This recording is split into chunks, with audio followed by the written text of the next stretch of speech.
Voting जारी है और अब तक 10.35% मतदान हुआ है। चुनावी मुकाबले में उत्तर भारत की सीटों पर जबरदस्त मुकाबला होगा। यूपी के पूर्व सीएम अखिलेश यादव कन्नौज से मैदान में है, उनके खिलाफ बीजेपी के सुब्रत पाठक ताल ठोक रहे हैं। इस चरण में बीजेपी के वो चेहरे जो बेहद चर्चित है, उनमें केंद्रीय गृह राज्य मंत्री अजय मिश्र टेनी की खीरी सीट पर खास नजर है। इसके अलावा उन्नाव से बीजेपी के साक्षी महाराज का मुकाबला कभी कांग्रेस में रहे और अब समाजवादी पार्टी से लड़ रही अनु टंडन से है। बिहार में एक सीट बड़ी अहम है, केंद्रीय मंत्री गिरिराज सिंह बेगूसराय से चुनाव लड़ रहे हैं। बिहार के मुंगेर से जेडीयू के ललन सिंह मैदान में है। वहीं दक्षिण में तेलंगाना की सभी 17 सीटों पर और आंध्र प्रदेश की सभी 25 सीटों पर आज चुनाव है। आपको बता दें कि हैदराबाद सीट से असुद्दीन ओवैसी चुनाव लड़ रहे हैं। इस सीट पर खास नजर रहेगी और इसके अलावा जी किशन रेड्डी की सिकंदराबाद सीट पर भी हमारी पैनी नजर बनी हुई है। आंध्र प्रदेश के पूर्व सीएम एन किरण कुमार रेड्डी अब बीजेपी में है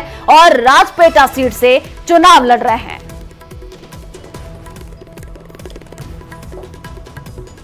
तो देखिए, सुबह से ही लगातार हम आपको अपडेट भी दे रहे हैं, कहां पर कितना प्रतिशत मतदान हुआ है वो भी हम आपको ग्राफिक्स के जरिए समझा रहे हैं। तेलंगाना की बात कर ले तो 9.51% मतदान हुआ है। ये हम आपको आंकड़े 11 बजे तक के बता रहे हैं। तेलंगाना 9.51% यहां पर मतदान प्रतिशत अभी तक रहा है और यूपी में 11.67% वोटिंग हुई है। आपको बता दें, साथ ही ओडिशा की बात कर ले तो वहां पर 9.23% मतदान का प्रतिशत रहा है और अब तक 10.35 टोटल मतदान प्रतिशत रहा है। लगातार ग्राफिक्स के जरिए हम आपको बता रहे हैं कहां पर कितना प्रतिशत मतदान। महाराष्ट्र की अगर हम बात कर ले तो 6.45% यहां पर मतदान हुआ। पश्चिम बंगाल में अब तक 15.24% और महाराष्ट्र में 6.45%। मध्य प्रदेश की बात कर ले 14.97% मतदान यहां पर हुआ है। लगातार तस्वीरें हम आपको दिखा रहे हैं, पल पल की अपडेट दिखा रहे हैं। सुबह 7 बजे से ही मतदान की प्रक्रिया शुरू हो चुकी है। तमाम बड़े कद्दावर नेता भी पहुंच रहे हैं, अपने मताधिकार का प्रयोग कर रहे हैं। 2 तस्वीरें आपकी टीवी स्क्रीन पर है। पहली तस्वीर देखिए जिसमें बड़ी संख्या में लोग लंबी लंबी कतारों में लगे हुए हैं, अपने मताधिकार का प्रयोग करते हुए नजर आ रहे हैं। दूसरी तस्वीर हम आपको दिखा रहे हैं जिसमें तमाम जो बड़े कद्दावर है नेता वो भी पहुंच रहे हैं और साथ ही साथ अब यहां पर सेल्फी पॉइंट्स भी लगे हुए हैं जिसमें देखिए सेल्फी भी लोग खिंचवा रहे हैं, जो तस्वीरें देखने को मिल रही हैं। और कहां पर कितना वोटिंग प्रतिशत अभी तक है वो भी हम आपको बता रहे हैं। इस बार कई दिग्गजों की साख जो है वो भी दांव पर है। तो पश्चिम बंगाल में अब तक 15.24% वोटिंग हुई है और वहीं तेलंगाना की बात कर ले तो 9.51%। यूपी में अब तक 11.67% वोटिंग प्रतिशत रहा है। तो सुबह 7 बजे से ही मतदान की प्रक्रिया शुरू हो चुकी है। आपको बता दें कि अलग अलग राज्यों से जो तस्वीरें निकल करके सामने आ रही है उसमें काफी उत्साह लोगों में दिख रहा है। बड़ी संख्या में लोग मतदान केंद्रों पर पहुंच रहे हैं और अपने मत का प्रयोग कर रहे हैं। लोकसभा चुनाव की अगर हम बात कर ले तो देखिए 7 चरणों में और चौथे चरण के लिए वोटिंग की प्रक्रिया जारी है। तस्वीर हम आपको टीवी स्क्रीन पर दिखा रहे हैं। ये देखिए वेंकैया नायडू, दूसरे तस्वीर हम आपको दिखा रहे हैं मोहन यादव, असुद्दीन ओवैसी, तमाम बड़े कद्दावर नेता पहुंचे अपने मत का प्रयोग करने के लिए। तो चौथे चरण की वोटिंग जारी है और इस चरण में कई दिग्गजों की साख जो है वो दांव पर है। आपकी टीवी स्क्रीन पर दिग्गजों की अलग अलग तस्वीरें हम आपको दिखा रहे हैं। आपको बता दें कि चौथे चरण में मोदी सरकार के 5 मंत्री मैदान में है। बेगूसराय से गिरिराज सिंह अपनी किस्मत आजमा रहे हैं, जिन्होंने सुबह सुबह पोलिंग बूथ पर पहुंच करके मतदान किया। वहीं सिकंदराबाद में जी किशन रेड्डी ने वोटिंग की है। इसके अलावा चौथे चरण में मोदी सरकार के केंद्रीय मंत्री अजय मिश्रा टेनी, नित्यानंद राय और अर्जुन मुंडा भी चुनावी मैदान में है। तस्वीरें हम आपको टीवी स्क्रीन पर दिखा रहे हैं। ये तमाम बड़े कद्दावर नेता जब सुबह सुबह वोटिंग करने के लिए पहुंचे तब की ये तस्वीर आपकी टीवी स्क्रीन पर है। सबको सुबह 7 बजे का इंतजार था। जैसे ही 7 बजे उसके बाद से तमाम लोग घर से बाहर निकले वोटिंग करने के लिए और अभी भी वोटिंग की प्रक्रिया जारी है। लोग पहुंच रहे हैं मतदान केंद्रों पर, बूथों पर। तो पश्चिम बंगाल में लोकसभा चुनाव चौथे और अपने सबसे कठिन दौर में चल रहा है। ऐसे में 2 विश्व कप विजेता क्रिकेटर कीर्ति आजाद और यूसुफ पठान बंगाल की राजनीतिक पिच पर अपनी किस्मत आजमा रहे हैं। तस्वीरें आपकी टीवी स्क्रीन पर है। 2 तस्वीरें हैं जहां से हम आपको दिखा रहे हैं। वर्धमान की तस्वीर है और दूसरी तस्वीर में आप देखिए पूर्व क्रिकेटर यूसुफ खान आपको नजर आ रहे हैं, जो कि नजर आ रहे हैं। और चौथे चरण के चुनाव की वोटिंग के बीच पोलिंग बूथों पर लोगों की लाइनें लगातार लंबी होती जा रही हैं। लोग अपने घरों से बाहर वोट करने के लिए निकल रहे हैं। नेता से लेकर के अभिनेता तक हर कोई अपने मताधिकार का इस्तेमाल कर रहा है और 8 तस्वीरों के जरिए हम आपको वो चेहरे दिखा रहे हैं जो वोट डाल चुके हैं। तो देखिए तस्वीर आपके टीवी स्क्रीन पर है जहां पर आप देख पा रहे हैं कि तमाम बड़े कद्दावर नेता जो कि पहुंचे वोटिंग करने के लिए। अलग अलग तस्वीर अलग अलग जगह की है आपके टीवी स्क्रीन पर। और पहली तस्वीर देखिए जिसमें आप असदुद्दीन ओवैसी को देख पा रहे हैं, माधवीलता, चंद्रबाबू नायडू, तमाम बड़े कद्दावर नेता जो है, अभिनेता, वो भी आज वोटिंग करने के लिए पहुंच रहे हैं। और चलिए रुक करते हैं अगली खबर की ओर। कानपुर के बाबूपुरवा इलाके में एक गर्भवती महिला ने वोट डाला। उसका कहना है कि उसकी डिलीवरी की तारीख 11 तारीख थी, लेकिन अब वोटिंग के चलते उसने डॉक्टर से रिक्वेस्ट करके डिलीवरी की जो डेट है वो 2 दिन आगे बढ़वा ली है। वोट डालने के बाद वो अस्पताल में एडमिट होने के लिए चली गई।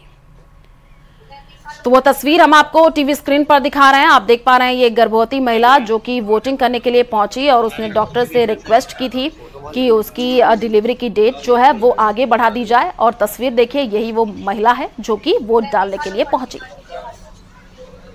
अपनी डिलीवरी डेट क्योंकि 13 तारीख को मतदान होना था, इस वजह से मैं अपनी डेट आगे 2 दिन बढ़वा ली, क्योंकि डिलीवरी बाद में, मतदान पहले होना जरूरी है सरकार की सेवा के लिए। क्या ये आपका पहला वोट है? हाँ, मेरा ये पहला वोट है। कैसा लगा? अच्छा लगा। अभी यहाँ पे आप जाके क्या भर्ती होंगे? हाँ, इधर से जाके अब मैं भर्ती हो जाऊंगी। और चलिए रुक करते हैं अगली खबर की ओर। हैदराबाद लोकसभा सीट का चुनाव काफी दिलचस्प मोड़ पर है। इस सीट पर ओवैसी 5वीं बार मैदान में है, वहीं उनके सामने बीजेपी की माधवीलता मैदान में है। हैदराबाद सीट पर असदुद्दीन ओवैसी और बीजेपी की माधवीलता वोटिंग के बीच क्या दावे कर रहे हैं वो आपको दिखाते हैं।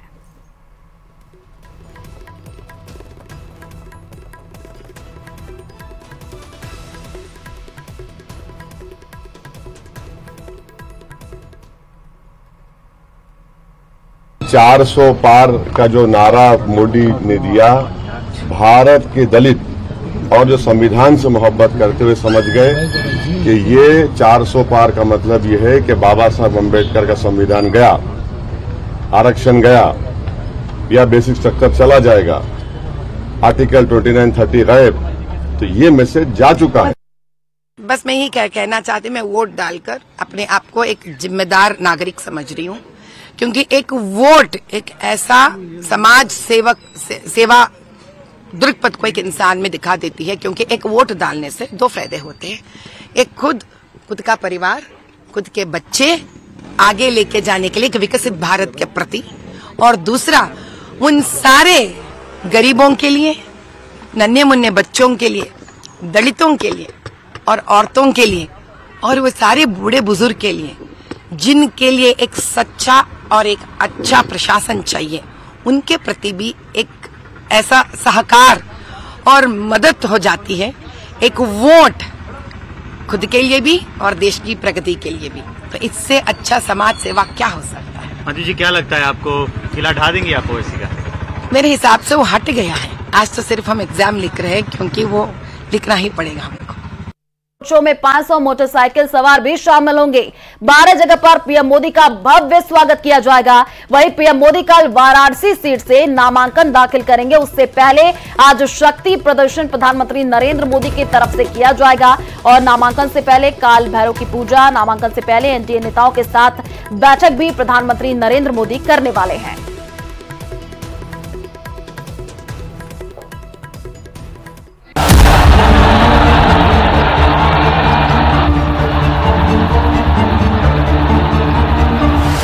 न मुझे किसी ने भेजा है, न मैं यहाँ आया हूँ, मुझे तो माँ गंगा ने बुलाया है।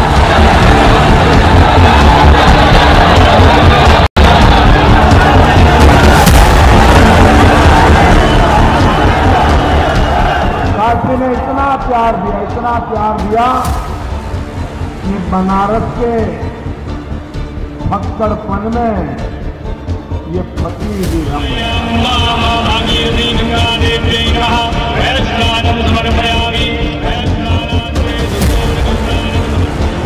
एक बार फिर वाराणसी के रण में पीएम मोदी।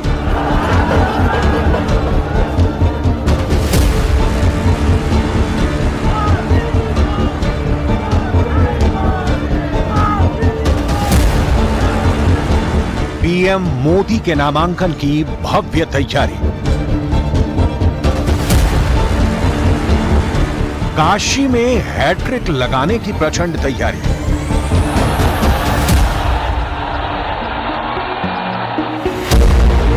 वो भव्य नजारा महादेव की नगरी में एक बार फिर नजर आएगा।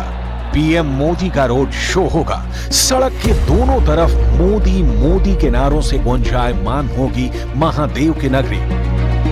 13 मई को कुछ ऐसा ही नजारा काशी में दिखने वाला है, जब पीएम मोदी नामांकन की पूर्व संध्या पर अपने संसदीय क्षेत्र वाराणसी की सड़कों पर रोड शो करेंगे। खबरों के मुताबिक पीएम मोदी के रोड शो में बनारसी अंदाज दिखेगा, भव्य भारत की झलक दिखेगी। यानी हर बार की तरह इस बार भी काशी में प्रधानमंत्री मोदी के नामांकन की जबरदस्त तैयारी है। वाराणसी संसदीय सीट पर नामांकन से पहले पीएम मोदी का कार्यक्रम क्या है, उसे जान लीजिए। नामांकन से पहले 13 मई को शाम 5 बजे पीएम का रोड शो होगा। फिर 14 मई को सुबह 10:15 पर काल भैरव मंदिर में पूजा करेंगे। पूजा के बाद 11:15 बजे पीएम मोदी एनडीए नेताओं के साथ बैठक करेंगे। उसके बाद 11:40 पर पीएम मोदी अपना नामांकन दाखिल करेंगे। नामांकन दाखिल करने के बाद दोपहर 12:15 बजे वो पार्टी नेताओं के साथ बैठक करेंगे। वाराणसी में पीएम मोदी जीत की हैट्रिक लगाने की तैयारी में है। इससे पहले वो साल 2014 और 2019 में यहां से प्रचंड जीत दर्ज कर चुके हैं। पिछले 2 चुनावों के नतीजे बताते हैं कि मोदी को टक्कर देने वाला कोई नहीं है। पीएम मोदी जब जब वाराणसी से चुनाव लड़े हैं, उन्हें प्रचंड जीत मिली है। 2014 के चुनाव में नरेंद्र मोदी 56.37% वोट के साथ 3,71,784 वोटों के अंतर के साथ जीत दर्ज की थी। फिर 2019 के चुनाव में 63.6% वोट के साथ उनकी जीत का अंतर 4,79,505 वोट हो गया था। मोदी जब जब काशी आए, उन्हें काशी से मान, सम्मान और दुलार बेशुमार मिला। और इसी का नतीजा रहा कि मोदी जब भी बनारस जाते हैं, उनकी बातों में मां गंगा और काशी वासियों के प्रति सम्मान और प्यार झलकता है। पहले मैं सोच रहा था कि भारतीय जनता पार्टी ने मुझे यहां भेजा है, फिर लगता है शायद मैं काशी जा रहा हूं, लेकिन आज यहां आने के बाद लगता है कि न मुझे किसी ने भेजा है, न मैं यहां आया हूं, मुझे तो मां गंगा ने बुलाया है। काशी ने इतना प्यार दिया कि बनारस के फक्कड़पन में ये फकीर भी रम गया। गुजरात छोड़कर जब नरेंद्र मोदी उत्तर प्रदेश की वाराणसी सीट से लड़ने आए, तभी से उन्हें काशी ने अपना लिया था। पहली बार 2014 में उनके मुकाबले आम आदमी पार्टी के केजरीवाल ने चुनाव लड़ा था, उन्हें करारी शिकस्त मिली थी। दूसरी बार 2019 में उनके सामने अजय राय थे, जिन्हें बड़ी हार मिली। और इस बार उनके मुकाबले फिर से कांग्रेस के अजय राय और बीएसपी के अतहर जमाल लारी हैं। पीएम मोदी के नामांकन के लिए वाराणसी में बीजेपी ने तैयारी भव्य कर रखी है। इस बार भी बीजेपी और उसके कार्यकर्ता पीएम मोदी की प्रचंड जीत की उम्मीद कर रहे हैं।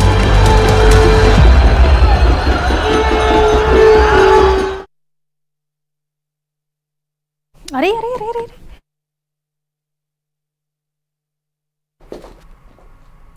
और जयपुर से बड़ी खबर आपको बता दें, एसएमएस अस्पताल से खबर सामने आ रही है। एसएमएस के सीटी वार्ड के पास छत से प्लास्टर गिरा है। हालांकि इस दौरान किसी को चोट नहीं आई है। ये राहत भरी खबर है। तो इस वक्त की सबसे बड़ी जानकारी आपको जयपुर से दे रहे हैं। एसएमएस अस्पताल से बड़ी खबर सामने आ रही है। एसएमएस के सिटी वार्ड के पास छत से प्लास्टर गिरा है और राहत भरी ये खबर है कि किसी को किसी प्रकार की चोट नहीं आई है। तो एसएमएस अस्पताल से ये बड़ी जानकारी निकल करके सामने आ रही है और ये तस्वीर हम आपको टीवी स्क्रीन पर दिखा रहे हैं। तस्वीर देखिए, आप देख पा रहे हैं कि कैसे यहाँ पर सिटी वार्ड के पास छत से ये प्लास्टर जो है वो नीचे गिर गया है और इस दौरान कोई चोट किसी को नहीं आई है, लेकिन नुकसान हुआ है वो आप तस्वीरों के माध्यम से देख पा रहे हैं।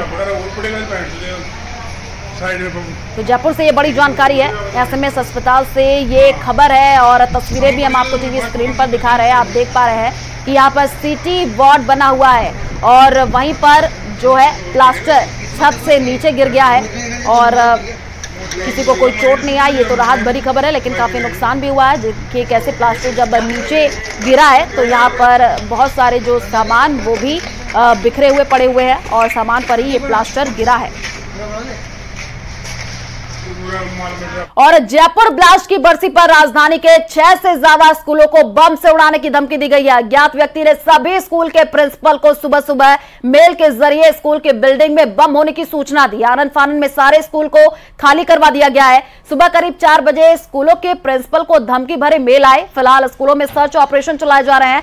बम स्क्वाड और डॉग स्क्वाड और पुलिस के अधिकारी सर्च ऑपरेशन चला रहे हैं। जयपुर में प्रताप नगर, निवारू रोड और विद्याधर नगर, तिलक नगर में Maheshwari public school, Maheshwari girls public school में धमकी भरे मेल जो है वो भेजे गए। आपको बता दें कि कालवाड़, करधनी, वैशाली नगर और महिंद्रा सेज इलाके में भी Maheshwari school, Saint Teresa school और जेवीएस जयश्री पेड़ीवाल स्कूल को धमकी भरा मेल भेजा गया। वहीं विद्याश्रम स्कूल को बजाज नगर थाना पुलिस ने स्कूल को खाली करवा दिया है। और एक दिन पहले ही जयपुर समेत देश के 12 एयरपोर्ट को बम से उड़ाने की धमकी मिली थी।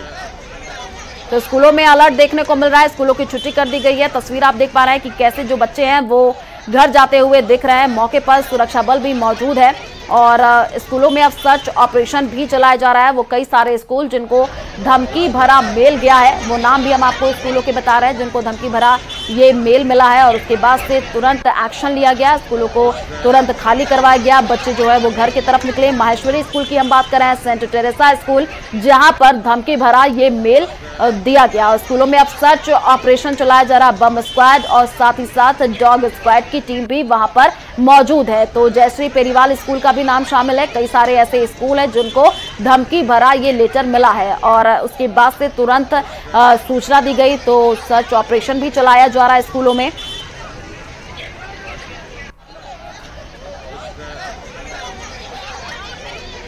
राजधानी जयपुर में 13 मई सीरियल बम ब्लास्ट के दिन, बरसी के दिन आज सवेरे जयपुर के नामी स्कूलों में धमकी भरा मेल सामने आने के बाद हड़कंप मच गया और धमकी भरे मेल में एक्सक्लूसिव इन स्कूल्स की बात कही गई थी, जिसके बाद जयपुर शहर के बड़े स्कूल जो कि करीब 10 से ज्यादा बताए जा रहे हैं उनमें हड़कंप मचा। पुलिस प्रशासन मौके पर पहुंचा, परिजन मौके पर पहुंचे। उसके बाद स्कूलों को खाली करवा दिया गया। उसके बाद बम और डॉग स्क्वाड की टीमों ने स्कूल में सर्च की कार्रवाई को शुरू किया, लेकिन करीब 5 घंटे के बाद भी कुछ नहीं मिला।